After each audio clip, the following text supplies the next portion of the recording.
माए में कुछ और न मंगा by Sam Asif episode number 24। आज अफान और वर्षा को गांव से कश्मीर के लिए निकलना था। अजलान अफान को बता चुका था कि वो और साहिल कश्मीर पहुंच चुके हैं। सारी तैयारी करने के बाद अफान ने वर्षा पर वो अमल पढ़कर फूका जो मौलवी साहिब ने से बताया था। फिर वर्षा और अफान गाँव से निकले और लाहौर जाने वाली डाइवो पर बैठे। इन्हें कश्मीर पहुँचने में 22 घंटे लगने थे। चूँकि नवाबशाह से डायरेक्ट कश्मीर की बस नहीं थी तो इन लोगों ने पहले लाहौर जाना था और फिर वहाँ एक रात गुजार कर वो लोग वहाँ से सीधा कश्मीर जाने वाले थे। वो लोग सुबह 10 बजे डाइवो में बैठे और रात 1 बजे लाहौर पहुंचे थे। लाहौर पहुंचकर अफान ने करीम करवाई और सीधा वर्षा को लेता पीसी होटल पहुंचा। रात यहाँ गुजारकर अब इनको सुबह 10 बजे कश्मीर के लिए निकलना था। अफान वर्षा को छोड़ने इसके कमरे में आया था।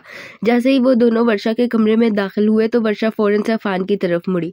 मुझे भूख लगी है। अच्छा बताओ क्या खाओगी, मैं मंगवा देता हूँ। चाइनीज। वर्षा की बात सुनते अफान फौरन बोला तो वर्षा ने चमकती आंखों से जवाब दिया, जिस पर अफान ने मुस्कुराते अपना फोन निकाला तो वर्षा इसके हाथ से फोन खींचती सीधी जाकर बेड पर बैठी और खुद ही फूड पांडा खोलती ऑर्डर करने लगी। वर्षा का ऑर्डर करता देखकर अफान मुस्कुराता इसके पास बैठा तो वर्षा ने अपने लिए मंचूरियन और फ्राइड राइस जबकि अफान के लिए शाशलिक और एग फ्राइड राइस ऑर्डर किए। फिर बैठकर अपने ऑर्डर का इंतजार करने लगी। अभी वर्षा इंतजार कर ही रही थी कि इसके छोटे से दिमाग में एक ख्याल आया। अफान सर, सैम का नंबर है आपके पास? मेरी बात करवाओ ना, मेरी भैया से सुबह बात हुई थी, उन्होंने सैम से बात ही नहीं करवाई। नहीं वर्षा, मेरे पास तो इसका नंबर नहीं है। तो अजलान भैया से मांग लो नंबर। वर्षा की बात सुनते अफान परेशानी से बोला तो वर्षा ने फौरन जवाब दिया, जो कि अफान जिसके पास नंबर मौजूद था चाहकर भी वर्षा की बात नहीं करवा सकता था। करवाता भी कैसे? पिछले 1-1.5 महीने से सैम का नंबर बन जा रहा था। अफान को गहरी सोच में जाते देखकर वर्षा ने मुंह बनाया और इसकी बाजू पर चुटकी काटी तो अफान उछल कर सीधा हुआ। ये क्या हरकत थी? भूख लगी है, खाना आने वाला है, इंतजार करो। अफान के गुस्से से सवाल करने पर वर्षा दांत निकालती बोली तो अफान फौरन बोला, जिस पर वर्षा ने हाँ में सर हिलाया और कपड़े लेती फ्रेश होने चली गई। कपड़े बदलने के बाद जब वर्षा बाहर निकली तो इसे सामने ही अफान बेड पर लेटा नजर आया। इससे पहले वर्षा कुछ बोलती वर्षा को एक जोरदार चक्कर आया और इसके बाद वर्षा की आंखें चमकती सब्ज हो गईं।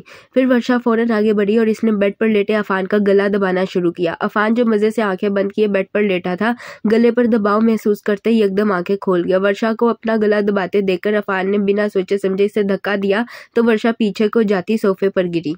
जबकि अफान उठकर बैठता बुरी तरह खांसने लगा। तभी वर्षा पास पड़ा वास उठाती अफान की तरफ आई तो अफान ने इसे दोनों हाथों से पकड़ा, जिस पर वर्षा ने इसे गुस्से से धक्का दिया तो अफान एक बार फिर बेड पर जा गिरा। फिर वर्षा ने खींचकर वास मारा तो अफान उल्टबाजी खाता अपना बचाव कर गया। फिर वर्षा ने पास पड़ी फ्रूट बास्केट जो पीसी की तरफ से हर गेस्ट को इसके कमरे में मिलती थी से चाकू उठाया और अफान को मारने के लिए आगे बढ़ी तो अफान ने वर्षा का बाजू पकड़ते इसे रोका और इसे घुमाकर इसकी पुश्त को अपने सीने से लगाया तो वर्षा ने अपना पैर अफान के पैर पर मारा, मगर अफान हर दर्द बर्दाश्त करते इसके कान में अजान देने लगा, जिस पर वर्षा चीखने चिल्लाने लगी और अगले ही पल नॉर्मल होती अफान को परेशानी से देखने लगी।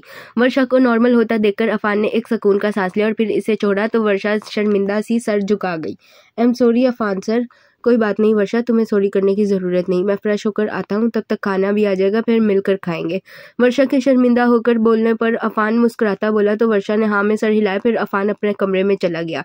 ठीक 15 मिनट बाद इनका खाना आ गया, जिसे यूं ही पैक रखते वर्षा अफान का इंतजार करने लगी। अफान अपने कमरे में आता जल्दी जल्दी से फ्रेश होने लगा और फिर ब्लैक जीन्स पर ब्लैक शर्ट पहने वो वापस आया तो वर्षा को अपना इंतजार करते करते सोफे पर ही सोया पाया। वो तो अच्छा हुआ था कि अफान जाते हुए की कार्ड लेकर गया था वर्षा के रूम का, वरना वर्षा मैडम ने दरवाजा लेट खोलना था और भूख से अफान का भी बुरा हाल था। सोते हुए वर्षा इंतहा की मासूम लग रही थी। अफान इसके पास बैठता कितनी ही देर यूं ही इसे तकता रहा। तभी इसे अपने पेट से आवाजें आना शुरू हुई तो अफान हल्का सा मुस्कुराया। शायद अब पेट की भी हद हो गई थी। बेचारे को सुबह के नाश्ते के बाद बस पानी ही तो मिला था और कुछ अफान ने खाने की जहमत ना की थी। फिर अफान ने फौरन से एक बॉक्स खोला तो शॉपर और बॉक्स की आवाज ने वर्षा की नींद में खलल डाला। तभी इसे खाने की खुशबू आई। खाने की लज्जतदार खुशबू सूंघते ही वर्षा की भूख चमक उठी और भूख के एहसास पर वर्षा ने पट से आंखें खोली तो अपने सामने अफान को 2 प्लेट्स में खाना निकालते देखा। फिर वर्षा फौरन उठी तो अफान हल्का सा मुस्कुराया। जाकर मुंह हाथ धोकर आओ, मैं तब तक खाना निकालता हूँ। अफान की बात सुनते वर्षा ने हाँ में सर हिलाया और उठती वॉशरूम में बंद हुई। फिर तकरीबन 10 मिनट बाद वर्षा वॉशरूम से फ्रेश सी बाहर निकली तो अफान ने एक प्लेट वर्षा की तरफ बढ़ाई, जिस पर वर्षा ने फौरन से खाना शुरू किया तो अफान ने भी मुस्कुराते खाना शुरू किया। फिर दोनों ने हल्की फुल्की बातों में खाना खत्म किया और सफर की थकावट उतारने के लिए अफान अपने कमरे में चला गया और जल्द ही दोनों नींद की वादियों में खो गए। इस वक्त सुबह के 9 बज रहे थे। वर्षा और अफान होटल से चेकआउट करके डाइवो के अड्डे पर पहुंच गए थे। अब इन्हें यहां से कश्मीर की बस में बैठना था। जैसे ही अफान टिकट्स लेने काउंटर पर गया तो इसे पता चला कि कश्मीर की एक ही बस थी जो सुबह 5 बजे की जा चुकी है, जिस पर अफान परेशान हुआ। सर, क्या कोई और रास्ता नहीं है? मुझे इमरजेंसी कश्मीर पहुंचना है। हाँ, एक काम हो सकता है, आप यहाँ से पिंडी की बस पकड़े और पिंडी पहुंचकर शाम को 8 बजे जाने वाले कश्मीर की बस पकड़ लें। इसके सिवा तो कोई और रास्ता नहीं है। अब बताएं पिंडी की टिकटें दूं या नहीं? ठीक है, आप पिंडी की टिकट्स दे दें। अफान की बात सुनते काउंटर वाला फौरन बोला और सवाल कर गया तो अफान ने फौरन जवाब दिया, जिस पर इस आदमी ने इसे पिंडी की टिकट्स दी। फिर वर्षा और अफान पिंडी जाने की बस पर बैठ गए। पिंडी तक का रास्ता 5 घंटों का था। बस सुबह 10 बजे चली थी। जैसे ही बस चली तो अफान सीट से टेक लगाते आंखें मूंद गया और कब इसकी आंख लगी इसे पता ही ना चला। तकरीबन 3 घंटे की मुसलसल ड्राइव के बाद इनकी बस कलर कहार पहुंची तो ड्राइवर ने बस पेट्रोल पंप पर रोकी तो सब लोग फ्रेश होने के लिए बस से नीचे उतरे। अफान सर उठे ना, बस रुकी है, मुझे वॉशरूम जाना है। अफान को सोता देखकर वर्षा जो खिड़की वाली साइड पर बैठी थी इसे हिलाती बोली तो अफान ने फौरन आंखें खोली। फिर अपने मुंह पर हाथ फेरता उठा तो वर्षा भी इसके पीछे पीछे उठी और दोनों ही बस से नीचे उतरे। बस से उतरते ही अफान ने एक अंगड़ाई लेते खुद को फ्रेश किया। जबकि वर्षा सीधा वॉशरूम की तरफ बढ़ी तो अफान ने नजरें घुमाते इधर उधर देखा। बड़े से वीआईपी पेट्रोल पंप पर 2 छोटे छोटे रेस्टोरेंट बने थे, साथ एक छोटी सी मस्जिद बनी थी। मस्जिद के ऐन साथ एक बिल्डिंग थी जो शायद वॉशरूम्स और वजू खाने थे। तभी अफान की नजर पेट्रोल पंप के पीछे घने जंगल में गई तो इसे याद आया कैसे वो जिन वर्षा को लेकर जंगल में भागा था और फिर वो दोनों अपने बाकी साथियों से दूर हो गए थे। इन तल्ख यादों को याद करते अफान के चेहरे पर एक उदास सी मुस्कुराहट आई। यकीनन वो अपने जिगरी यार साहिल और अपने भाई अजलान को मिस कर रहा था, मगर इसमें एक बात ये अच्छी हुई थी कि वो 1 महीने में समझ गया था वर्षा भी इसे पसंद करती है और बस वो चाहता था वर्षा को पूरी तरह से ठीक करके वो लोग वापस कराची जाएं, जहां पर वो वर्षा को हमेशा हमेशा के लिए अपनी जिंदगी में शामिल कर लेगा। मगर शायद अल्लाह को तो कुछ और ही मंजूर था। फिर अफान अपनी सोचों को झटकता वजू खाने की तरफ बढ़ा। इरादा फ्रेश होकर नमाज अदा करने का था। जैसे ही अफान वजू खाने के अंदर दाखिल हुआ तो इसे एक अजीब सा एहसास हुआ जैसे कुछ गलत होने वाला है, मगर वो इसे अपना वहम समझता वुजू करता मस्जिद में आया और नमाज अदा करने लगा। इसने इंतहाई पुरसुकून तरीके से नमाज अदा की और फिर अपने रब के हजूर हाजिर होते अपने और वर्षा के लिए ढेरों दुआएं मांगी। फिर चंद लम्हों बाद बाहर आया तो बस के पास हजूम देखते हैरान हुआ। क्या हुआ है भाई? पता नहीं, शायद कोई लड़की बेहोश हो गई है। अफान के सवाल पर एक आदमी फौरन बोला तो अफान ने हाँ में सर हिलाया। फिर मदद की नीयत से आगे बढ़ा तो वर्षा को जमीन पर देखते हैरान हुआ। वर्षा क्या हुआ?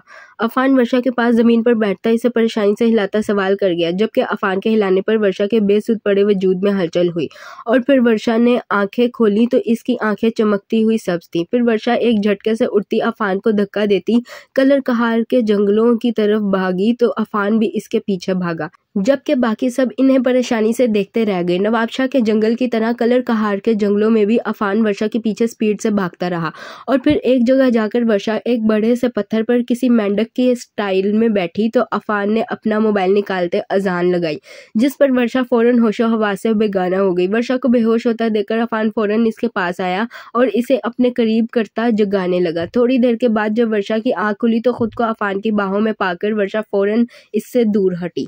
वर्षा, तुम ठीक हो? जी मैं ठीक हूँ। क्या हम फिर किसी जंगल में खो गए हैं? हाँ, मगर तुम फिक्र ना करो, हम जल्द यहाँ से निकल जाएंगे। अफान के सवाल पर वर्षा जवाब देती फौरन सवाल कर गई, जिस पर अफान ने हाँ में सर हिलाते जवाब दिया तो वर्षा अपने मुंह पर हाथ रखती रोने लगी। सब मेरी वजह से हुआ है। पता नहीं क्यों जब भी मैं ठीक होने लगती हूँ सब कुछ और भी ज्यादा खराब हो जाता है। फिक्र मत करो वर्षा, सब ठीक हो जाएगा, रोना बंद करो। अब हम यहाँ से कैसे निकलेंगे? आपके पास कोई रास्ता है? वर्षा की बात सुनते अफान इसे तसल्ली देते बोला तो वर्षा ने रोते हुए सवाल किया, जिस पर अफान कुछ खामोश हुआ। तभी अफान यकदम ही हवा में उड़ता दरख्त से जा लगा, यूं जैसे किसी ने इसे उठाकर दरख्त में दे मारा हो। जबकि अफान को दरख्त में लगते देखकर वर्षा चीखें मारने लगी। फिर इसने फौरन इधर उधर देखा, किसी को भी अपने करीब ना पाकर वो फौरन अफान की तरफ बढ़ी तो एक बेल आती इसे खुद में जकड़ती दरख्त के साथ लगाती इसे बुरे तरीके से बांध गई, जिस पर वर्षा ने चीखना चिल्लाना शुरू किया तो अफान फौरन उठता वर्षा के पास आया और बेल खोलने लगा। इससे पहले अफान इस बेल बेल को खोल पाता एक मोटा लकड़ी का टुकड़ा आता अफान को लगा तो अफान एक बार फिर से दूर जा गिरा, मगर हिम्मत ना हारते हुए वो एक बार फिर से उठा और वर्षा को इस बेल से आजाद करवाने लगा, जबकि वर्षा आंसू से रोती रही। अफान के लाख बार कोशिश करने पर भी जब बेल हाथों से ना टूटी तो अफान एक नुकीली लकड़ी लाता इस बेल को काटने की कोशिश करने लगा। तभी एक बार फिर से किसी ने अफान को धक्का दिया तो अफान इस बार इस बड़े पत्थर पर गिरता जमीन पर ढह गया।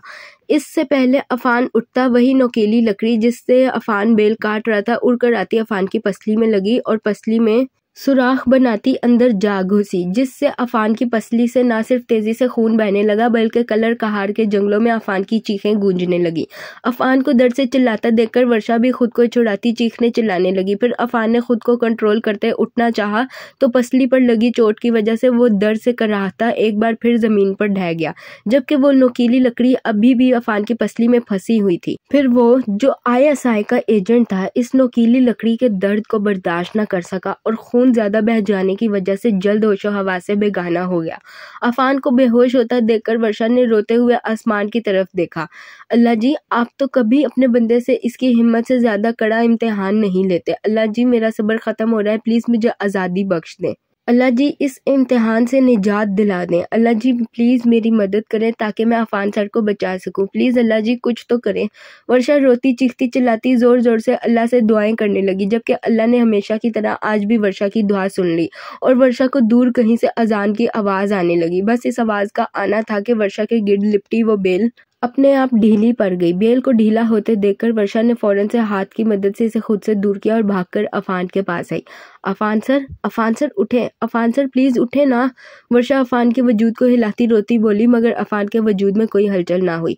फिर वर्षा ने अपने अंदर बहुत सारी हिम्मत जमा करते अफान की पसली में घुसी इस नुकीली लकड़ी को एक झटके से निकाला तो अफान ने एक गहरा सांस लिया और बस एक लम्हे के लिए आंखें खोलता वापस बंद कर गया। तभी एकदम तेज बारिश शुरू हुई तो वर्षा ने अल्लाह का शुक्र अदा किया। बारिश की बूंदें जैसे ही अफान के चेहरे पर पड़ी तो चंद ही लम्हों में अफान एक लंबा सांस लेता होश की दुनिया में वापस लौटा। शुक्र है अफान सर, मुझे तो लगा था मैंने आपको खो दिया। वर्षा की बात सुनते अफान अपने दर्द को भूलते उठ बैठा तो वर्षा ने फौरन इसके जख्म पर हाथ रखते दबाया, क्योंकि इसके इस तरह से बैठने पर जख्म से खून मजीद तेजी से बहने लगा था। फिर अफान ने फौरन वर्षा के गले से दुपट्टा खींचते अपनी पसली पर कसकर बांधा ताकि खून ज्यादा न बहे, तो दर्द की शिद्दत से इसके मुंह से सिसकी निकली, जबकि वर्षा फौरन से खुद को अपनी काली चादर से ढक गई। जब वो दोनों नवाबशाह से निकले थे तो फरजाना ने इसे ये काली चादर दी थी और कहा था कि इसे हमेशा अपने साथ रखे। ये ना सिर्फ इसे फरजाना और राशिद के प्यार की याद दिलाएगी बल्कि इसकी इज्जत की भी हिफाजत करेगी, जिस पर वर्षा ने खुशी खुशी ये चादर ओढ़ी थी और अब भी ये चादर इसके पास थी। वर्षा को चादर और दुपट्टा दोनों ओढ़े देकर अफान ने यह हरकत की थी, जिस पर वर्षा ने फौरन से अपने गिर्द चादर लपेटी थी। फिर वो दोनों उठ खड़े हुए। जैसे ही वो दोनों एक कदम आगे बढ़े तो इन्हें सामने ही एक अजीब सा जानवर खड़ा नजर आया। इस जानवर के बारे में ना तो वर्षा और अफान ने कभी सुना था ना ही देखा था। वो जानवर एक भालू की शक्ल का था, मगर हैरानकुन बात यह थी कि एक तो इस भालू के जिस्म पर बाल बहुत थे, जबकि इसके मुंह से खून बह रहा था। यकीनन वो किसी जानवर को मारकर खा रहा था जब इसे वर्षा और अफान की चीखें सुनाई दी और वो इस तरफ निकल आया। काले रंग के इस अजीब से भालू को देखकर वर्षा को बहुत डर लगा, जबकि अफान फौरन से वर्षा का हाथ पकड़ता भागने की तैयारी में था। वो जिस कंडीशन में था इस वक्त वो किसी से भी मुकाबला नहीं कर सकता था। ऐसा करने से खून ज्यादा बह जाता और इसकी मौत भी हो सकती थी, जबकि वो वर्षा को यूं इस जंगल में अकेला नहीं छोड़ सकता था। इसे अपनी जान की कोई फिक्र नहीं थी। अब भी फिक्र थी तो सिर्फ वर्षा की। जैसे ही वो भालू इनकी तरफ लपका तो अफान फौरन से वर्षा के साथ दूसरी तरफ भागा और फिर वो दोनों मुसलसल भागते हुए इस भालू से बचने की कोशिश करने लगे। तभी इनके कानों में अजान की आवाज सुनाई दी, जिसका मतलब था कि कहीं नजदीक ही कोई मस्जिद मौजूद है। अजान की आवाज सुनते अफान इस आवाज का पीछा करने लगा, जबकि साथ साथ वो खुद को और वर्षा को इस अजीब से भालू से भी बचाने लगा। 15 मिनट भागने के बाद इन्हें सामने ही एक मस्जिद नजर आई, जिस पर वो दोनों भागते हुए इस मस्जिद के करीब पहुंचे, मगर इस मस्जिद से कुछ दूर तारे लगाकर एक ऊंची दीवार बनाई गई थी, जिससे कोई भी जंगली जानवर मस्जिद तक ना पहुंच सके। तारों की दीवार देखते वर्षा शदीद परेशान हुई। वर्षा कम ऑन, मैं तुम्हें ऊपर करूंगा और तुम्हें छलांग लगानी है दूसरी तरफ, और आप वर्षा ये वक्त बहस का नहीं है, जल्दी करो। तारों की दीवार को देखते अफान फौरन बोला तो वर्षा ने परेशानी से सवाल किया, जिस पर अफान इस भालू को तेजी से अपनी तरफ आता देखकर गुस्से से बोला और फिर अपनी पसली के दर्द की परवाह किए बगैर इसने वर्षा को टांगों से पकड़कर ऊंचा किया तो वर्षा इस तारों की दीवार को थामती करीबी दरख्त का सहारा लेती दूसरी जानिब कूद गई। जैसे ही वर्षा दूसरी तरफ कूदी तो इस भालू ने अफान पर हमला किया, जिस पर वर्षा ने फौरन अपने मुंह पर हाथ रखा, जबकि अफान साइड होता इस भालू से बच गया। फिर अफान आगे की तरफ भागा तो वो भालू भी इसके पीछे भागा। अफान तेजी से भागते हुए साइड को हो गया, जबकि वो भालू सीधा आगे को निकला तो अफान भागकर वापस आता इस दरख्त पर चढ़ने लगा जो तारों की दीवार के पास था। अफान जैसे ही दरख्त पर चढ़ा तो वो भालू एक बार फिर इन पर हमला करने के लिए आगे बढ़ा, मगर ना तो वो अफान तक पहुंच सका ना ही वर्षा तक, जिस पर अफान ने एक गहरा सांस लेते दूसरी तरफ छलांग लगाई और फिर वर्षा का हाथ पकड़ते भागता हुआ इस मस्जिद के पास आया तो वर्षा ने मुड़ कर देखा जहां पर वो भालू मौजूद था, मगर वर्षा को हैरानगी का झटका तब लगा जब वहां पर इसे किसी किस्म का कोई जानवर नजर न आया। अफान वर्षा को लेता जैसे ही मस्जिद के अंदर दाखिल हुआ तो वर्षा को इस बार चक्कर नहीं आए जिस तरह नवाब शाह की मस्जिद में दाखिल होते हुए आए थे। अफान का एक हाथ अपनी पसली पर था जबकि दूसरे हाथ में इसने वर्षा का हाथ पकड़ रखा था। वो दोनों जैसे ही मस्जिद के सहन में दाखिल हुए तो इन्हें सामने ही एक अधेड़ उम्र आदमी एक नौजवान लड़के को डांटता नजर आया। फिर वो दोनों ही इनके पास आए। कितनी बार कहूँ अली, बेवक्त की अजान नहीं देते मगर तुम सुनते नहीं हो। आज तुमने फिर से वही किया। ये कोई वक्त है अजान का? ना तो जोहर का टाइम है ना ही असर का, फिर भी तुमने अजान दे दी। मैंने जोहर के वक्त अजान दे तो दी थी। माफ़ करिएगा मैं आपको तंग कर रहा हूँ मगर हमें आपकी मदद की ज़रूरत है, तुम जाओ यहाँ से। वो आदमी अली नामी लड़के को बुरी तरह बेवक्त की अजान देने पर डांट रहा था। जब अफान इनके पास खड़ा होता बोला तो दो नौजवान लड़का लड़की को देखकर वो आदमी और अली दोनों हैरान हुए। फिर अफान की पसली से खून निकलता देखकर वो आदमी अली को फौरन बोला तो अली शुक्र का कलमा पढ़ता वहां से चला गया। अब इसे मौलवी साहब की डांट नहीं सुननी पड़नी थी। अली के जाने के बाद वो आदमी अफान की तरफ मुतवज्जा हुआ। जी कहिए, मैं क्या मदद कर सकता हूँ? मैं यहाँ का मौलवी हूँ। मेरा नाम अफान है और मैं एक पुलिस वाला हूँ। ये मेरे दोस्त की बहन है वर्षा। हम दोनों कलर कहार के जंगलात में फंसते यहाँ तक पहुँच गए हैं। बरखुरदार, आपको बहुत चोट लगी है, आप लोग अंदर आए, मैं आपकी मरहम पट्टी करता हूँ, फिर आराम से बात करेंगे। इस आदमी के तारुफ करवाने पर अफान आसान जबान में इन्हें अपना और वर्षा का तारुफ करवाता बोला तो मौलवी साहिब हाँ में सर हिलाते बोले। फिर अफान और वर्षा को अंदर वाले कमरे में ले गए। आप इनकी क्या लगती हैं? ये मेरे भैया के दोस्त हैं। इसके अलावा आपका कोई रिश्ता है इनसे? मौलवी साहिब वर्षा को देखते सवाल कर गए, जिस पर वर्षा ने फौरन जवाब दिया तो मौलवी साहिब ने दोबारा सवाल किया, मगर वो जिन नज़रों से वर्षा को देख रहे थे वर्षा शर्मिंदा सी होती नज़रें झुकाती नफ़ी में सर हिला गई। ठीक है, फिर आप बाहर जाएं, मुझे इनके कपड़े उतारने पड़ेंगे पट्टी के लिए। वर्षा की मुंडी नफ़ी में हिलते देखकर मौलवी साहिब फौरन बोले तो वर्षा हाँ में सर हिलाती बाहर निकली और मस्जिद के सहन में बैठी तो मौलवी साहिब ने दरवाज़ा बंद किया और फिर अफान की शर्ट ऊंची करते इसकी पट्टी की। तकरीबन 10 मिनट बाद मौलवी साहिब अफान की पट्टी करते बाहर निकले तो अफान भी इनके साथ आता वर्षा के पास बैठा। मौलवी साहिब भी हाथ धोते इनके पास आकर बैठ गए। अब बताओ तुम लोग यहाँ कैसे पहुंचे? मौलवी साहिब के सख्ती से सवाल करने पर अफान ने इन्हें शुरू से अब तक की कहानी सुनाई तो इन्होंने हाँ में सर हिलाया। हम लोग कश्मीर जा रहे थे किसी मौलवी साहिब से मिलने। वो जिनों के बारे में बहुत कुछ जानते हैं और हमारे एक जानने वाले ने ये बताया है कि वो वर्षा का इलाज कर सकते हैं। हमें बस ये जानना है कि हम यहाँ से कश्मीर कैसे जा सकते हैं। आप हमारी इस मामले में मदद कर सकते हैं? देखो बेटा, मैं मदद तो तुम्हारी कर दूंगा मगर मैं तुम दोनों को यहाँ से यूं अकेले नहीं जाने दे सकता। ठीक है, जिनों का वजूद है मैं मानता हूँ और जानता हूँ कि कश्मीर में एक मौलवी साहिब इन चीज़ों का बहुत अच्छे से इलाज करते हैं, मगर तुम दोनों को यूं बिना किसी रिश्ते के यहाँ से अकेले जाने देना ये मेरे बस से बाहर है। मगर मौलवी साहिब, हम इस तरह जानबूझकर अलग नहीं हुए और वैसे भी कश्मीर में वर्षा का भाई पहुंच चुका है और हमारी राह देख रहा है। अफान की बात सुनते मौलवी साहिब फौरन बोले तो अफान ने परेशानी से जवाब दिया, जिस पर मौलवी साहिब ने नफ़ी में सर हिलाया। देखो बेटा, तुम इस बच्ची के लिए नामहरम हो। भले से तुम इसके भाई के दोस्त हो और तुम्हारे जहन में कोई गलत ख्याल नहीं इस बच्ची को लेकर। बेशक वो तुम्हारी बहनों जैसी है मगर ये बात हकीकत है कि तुम इसके लिए नामहरम हो। मैं भी बेटियों बहनों वाला हूँ और मैं यूं इस बच्ची को एक नामहरम के साथ हरगिज कहीं नहीं भेज सकता। इस बात की इजाज़त तो हमारा दीन भी नहीं देता। मेरी बात का बुरा मत मानना मगर तुम शहर वाले इस चीज़ को गलत नहीं समझते। मैं ये बात जानता हूँ मगर मैं तो एक छोटे से गांव में रहने वाला हूँ।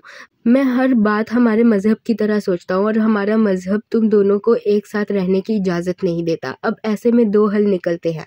पहला तो ये कि तुम इस लड़की के सगे भाई को यहाँ बुलाओ और वो इस बच्ची को यहाँ से जहाँ मर्ज़ी ले जाए, भले से तुम साथ जाओ, मुझे कोई मसला नहीं। दूसरा ये कि अगर इसका भाई यहाँ नहीं आ सकता तो तुम इससे निकाह करके इसके महरम बन जाओ, फिर तुम इसे लेकर जहाँ मर्ज़ी जाओ, मुझे तब भी कोई मसला नहीं। अब असर का वक्त हो गया, तुम मेरी बात पर गौर व फिक्र करो, मैं अजान दे दूँ और फिर नमाज के बाद अपना फैसला बता देना। जो भी हो मुझे कबूल है। हाँ, मगर जब तक इस बच्ची का कोई महरम नहीं आ जाता, मैं इसे इस मस्जिद से बाहर नहीं जाने दे सकता।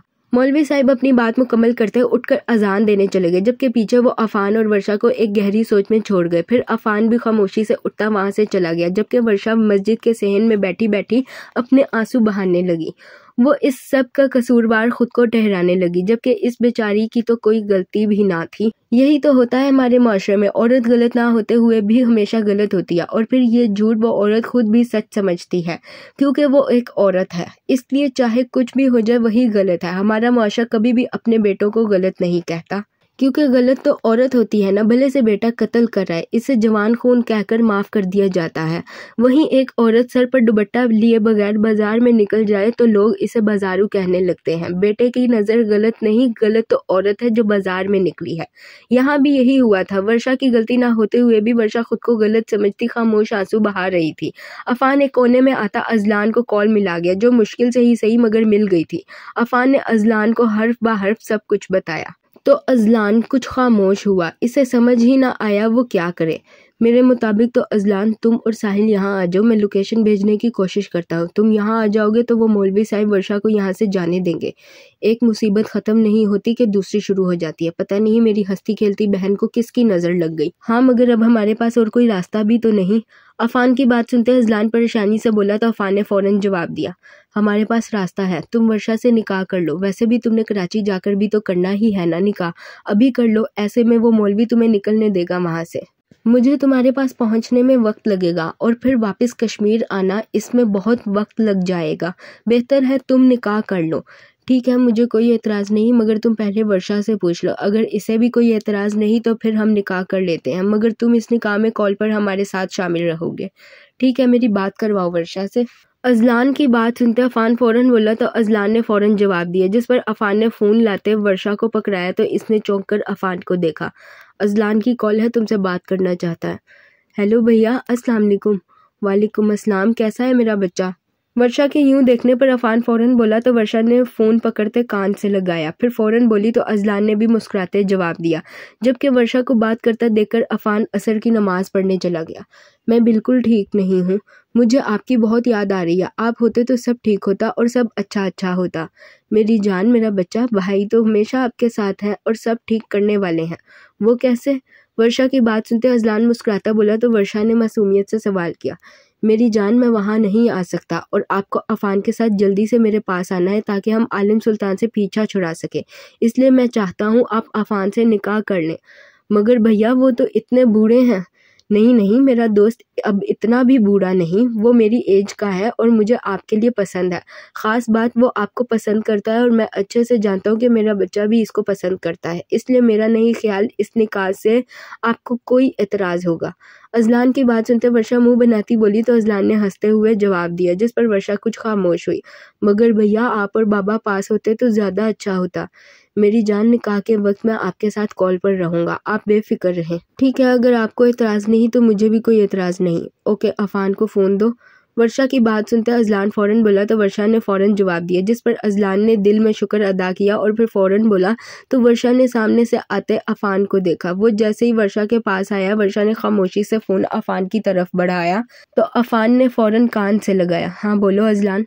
अफान, इसे इस निकाह से कोई एतराज़ नहीं, तुम मौलवी साहिब से बात कर लो और जब निकाह करने लगो तो मुझे कॉल कर लेना। मैं निकाह में शामिल होना चाहता हूँ। ठीक है, मैं तुम्हें कॉल बैक करता हूँ। अफान की बात सुनते अजलान फ़ौरन बोला तो अफान ने हाँ में सर हिलाते जवाब दिया और कॉल काट दिया। फिर अंदर मौलवी साहिब के पास आया। मौलवी साहिब, आपसे बात करनी थी। आपने कहा था कि या तो वर्षा का भाई यहाँ आए या मैं वर्षा से निकाह करूँ, फिर ही आप जाने देंगे। तो मैं वर्षा से निकाह करने को तैयार हूँ। मैं इसे अपनी महरम बनाना चाहता हूँ। बेटा, निकाह वली और लड़की की इजाज़त के बगैर नहीं होता। जी जानता हूँ, इसलिए मैंने वर्षा के भाई से बात कर ली है। इसके कहने पर ही मैं निकाह कर रहा हूँ और वो निकाह में कॉल के ज़रिए शामिल रहेगा। इसने वर्षा से भी पूछ लिया है, इसे कोई एतराज़ नहीं। अफ़ान की बात सुनते मौलवी साहब मुस्कुराते बोले तो अफ़ान ने फ़ौरन जवाब दिया, और इस बच्चे के वालिद साहब कहाँ हैं? जी, दरअसल वो भी कश्मीर जा रहे थे, मगर एक इमरजेंसी की वजह से इन्हें और आंटी को कनाडा जाना पड़ा। वो पाकिस्तान में नहीं है। ठीक है, 10 मिनट बाद तुम इसके भाई को फ़ोन कर लेना, फिर मैं निकाह पढ़वा दूंगा। मौलवी साहब के सवाल पर अफ़ान फ़ौरन बोला तो मौलवी साहब ने हाँ में सर हिलाते जवाब दिया, जिस पर अफ़ान खामोशी से बाहर चला गया। फिर तकरीबन 10 मिनट बाद अफ़ान ने अज़लान को कॉल मिलाई तो पहले मौलवी साहब ने अज़लान से बात की, फिर अफ़ान को इशारा किया तो वो वर्षा को लेकर अंदर आया। फिर मौलवी साहब ने अज़लान की मौजूदगी में वर्षा और अफ़ान का निकाह शुरू किया। अफ़ान सिद्दीकी वल्द सिद्दीकी असद, आपका निकाह वर्षा रहमान वल्द रहमान आज़म से बएवज़ 10 लाख रुपए सिक्का राजुल वक्त अदा किया जाता है। क्या आपको ये निकाह कबूल है? कबूल है, कबूल है, कबूल है। मौलवी साहब के सवाल पर अफ़ान फ़ौरन बोला तो मौलवी साहब ने इससे निकाह नामे पर दस्तखत लिए। फिर मौलवी साहब वर्षा की तरफ मतवज्जा हुए। वर्षा रहमान वल्द रहमान आज़म, आपका निकाह अफ़ान सिद्दीकी वल्द सिद्दीकी असद से बएवज़ 10 लाख रुपए सिक्का राजुल वक्त अदा किया जाता है। क्या आपको ये निकाह कबूल है? वर्षा, मेरा बच्चा, बोलो कबूल है। कबूल है, कबूल है, कबूल है। मौलवी साहब के सवाल पर वर्षा को खामोश देखते अज़लान फ़ौरन बोला तो वर्षा ने अटकते हुए जवाब दिया, जिस पर मौलवी साहब ने निकाहनामा आगे किया तो वर्षा ने पेन पकड़ते साइन करना चाहा, मगर हाथ की कपकपाहट इतनी ज़्यादा थी कि वर्षा साइन ही नहीं कर पा रही थी। वर्षा के हाथ की कपकपाहट देखते अफ़ान ने इसके हाथ पर हाथ रखते इसकी कपकपाहट रोकी तो अब वर्षा ने फ़ौरन से साइन कर दिए। फिर मौलवी साहब ने दुआ के लिए हाथ ऊपर किया और दुआ मांगते इन दोनों को निकाह की मुबारकबाद दी। दूसरी तरफ अज़लान ने भी दुआ मांगते अफ़ान को मुबारकबाद दी तो मौलवी साहब ने भी अज़लान को मुबारकबाद दी। फिर वर्षा अफ़ान का फ़ोन लेते एक साइड में जाती अज़लान से बात करने लगी। बेटा, आज रात तुम दोनों को यहीं रुकना होगा। कल सुबह 8 बजे गांव के पास से एक बस निकलती है जो तुम्हें सीधा पिंडी ले जाएगी। मैं तुम्हें इस बस में बिठा दूंगा। फिर तुम लोग पिंडी पहुंचकर वहां से कश्मीर जाने की बस पकड़ लेना। रात सहन में मत गुजारना, अंदर कमरे में चले जाना। मैं तुम्हें अपने घर ले जाता, मगर मेरी 3 बेटियां हैं। मैं समझ सकता हूँ मौलवी साहिब, आप फिक्र ना करें और बहुत शुक्रिया आपका। शुक्रिया की कोई बात नहीं, मैंने बस एक नेक काम किया है। अब मैं चलता हूँ, मगरिब के वक्त मुलाकात होगी। मौलवी साहब की बात समझते अफ़ान इनकी बात काटते बोला तो मौलवी साहब ने मुस्कुराते जवाब दिया और फिर वहां से चले गए। जबकि अफ़ान वज़ू खाने में जाता, वज़ू करता, अपने रब के हजूर हाजिर होता, शुक्र करने लगा। आज इसका इश्क इसका महरम बन गई थी।